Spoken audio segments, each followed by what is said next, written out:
That's when I first met Barack Obama. Yeah, yeah. Walking down the street, smoking a cigarette in Boston on my way to dinner at the Palm. I'll never forget it.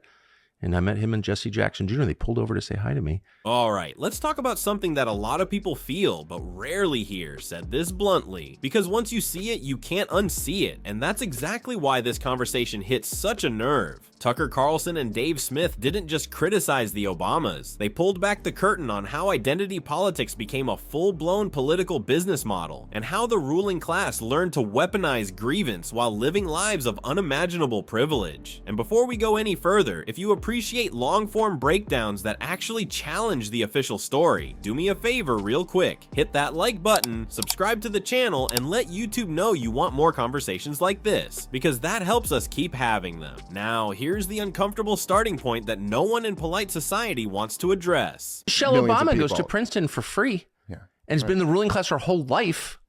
And she's still lecturing you about how she's a victim of racism. And look, before someone starts hyperventilating in the comments, this isn't about denying the existence of racism. This is about credibility, because there's something deeply insulting about multimillionaires who vacation in Martha's Vineyard telling a factory worker in Ohio that they're the oppressed ones. That's where Tucker's point, as harsh as it sounds, lands. She's a victim of racism. Hillary Clinton, exact same thing.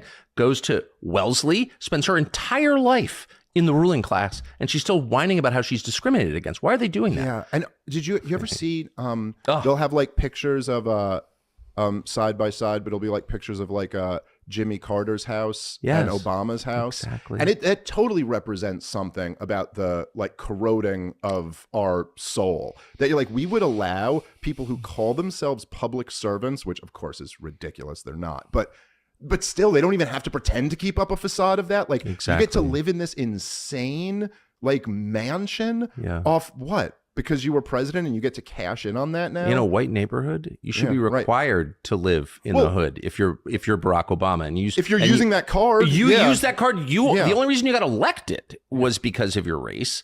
You spent your entire 8 years inflaming race hate in our country. And then you go to Martha's Vineyard, the whitest zip code in the world? Not allowed. You're not allowed to do that. And Michelle Obama isn't unique here. Hillary Clinton played the same game. Wellesley, Yale, lifelong insider, never punched a clock outside elite circles. And yet, endless whining about discrimination. At a certain point, people stop listening. Not because they're heartless, but because the math just doesn't add up. Here's where it gets even more uncomfortable. Michelle Obama was already making around $120,000 before Barack Obama became a senator. Then her salary jumped to over $300,000 at the University of Chicago Medical Center. And that's fine. Good for her. But let's not pretend she was struggling. The real payday came later, after the presidency, when speaking fees reached astronomical levels. We're talking $750,000 for a 1-hour speech. 1 hour. To talk about self-doubt, about inclusivity, about pushing past obstacles. If that is what victimhood looks like, sign most Americans up immediately. And this is the part nobody wants to admit out loud. Victimhood has become one of the most profitable brands in modern politics, especially when it's packaged by people who already have everything. Identity politics isn't about helping the poor, it's about protecting the powerful by redirecting anger away from institutions and toward each other. And that's why Dave Smith's breakdown matters so much. Barack Obama's 2008 campaign was brilliant. Let's be honest, the messaging was clean, the speeches were powerful, hope and change. There's not a red America or a blue America. People wanted to believe it. A lot of conservatives even liked the idea. Elect the black guy, move past race, turn the page. That was the pitch. But what wasn't advertised was how carefully orchestrated the whole rise really was. Obama didn't just randomly show up at the DNC in 2004 and deliver a primetime speech as a nobody. That doesn't happen. That speech was the campaign. It was the unveiling. And behind the scenes were powerful donors and kingmakers.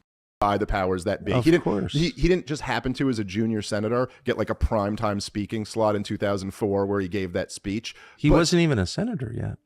Was he a state senator still at the time? That's when I first met Barack Obama. Yeah. Walking down the street, smoking a cigarette in Boston on my way to dinner at the Palm. I'll never forget it. And I met him and Jesse Jackson Jr. They pulled over to say hi to me. Really? I'd never heard his name, and I covered politics for a living. Right. And he gave the keynote at the end of that week. That was Sunday night. He spoke on Thursday. And yeah, he was not a U.S. senator. Right. That was the campaign. It was great. It was absolutely crazy. So it was clearly kind of orchestrated by some powerful by people. the Pritzker family, of course. But listen, the speeches that he gave and much of the message. First off, there's probably a lot of things that I would have agreed with him that he was running on. I agreed with a lot of things George W. Bush ran on in the year 2000. Well, I'll tell you what I agreed with. They turned around and didn't govern like that at all.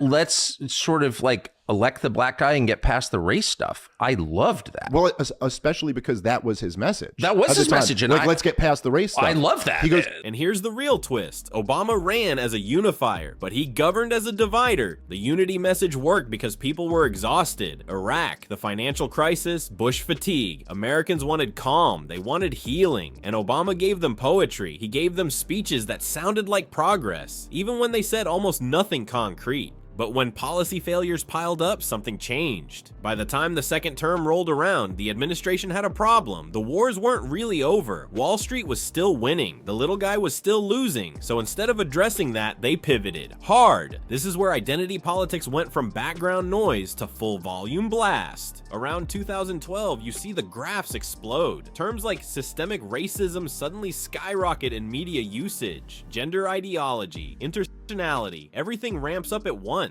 This wasn't organic, it was strategic. Why? Because movements like Occupy Wall Street and the Tea Party, despite being wildly different, were both getting dangerously close to the same target: entrenched power, elites, institutions, banks, government overreach. So what do you do when the left and right are both sniffing around the same problem? You get them fighting each other. Race, gender, identity, endless micro conflicts that keep people emotionally engaged but politically harmless. Fight amongst yourselves, argue about language, argue about statues, argue about pronouns. Meanwhile, nothing fundamental changes, and the data backs this up. After Obama's presidency, more Americans believed race relations were bad than good. That's not an accident, that's a consequence. A consequence of turning identity into the centerpiece of politics instead of economics, accountability, or shared values. And the irony? Even Obama himself eventually tried to pump the brakes. By 2019, he was telling his own side to chill with the woke stuff. But by then, it was too late. The monster had already been fed. Corporations had adopted it. Media had monetized it. Activists had turned it into a career path. At that point, identity politics wasn't a tool anymore. It was the system. Like public speaker.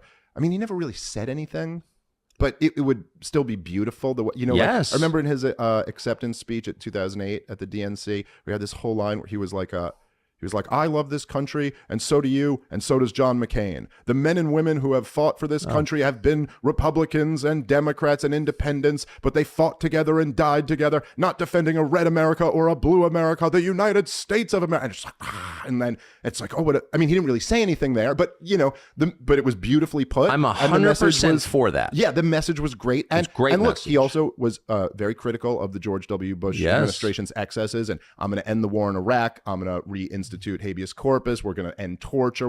There were a lot of, he didn't do any of that. I mean, I guess he ended the war in Iraq eventually and then reinvaded the country because the ISIS fighters he was arming invaded the country. It's, I think, essentially what happened.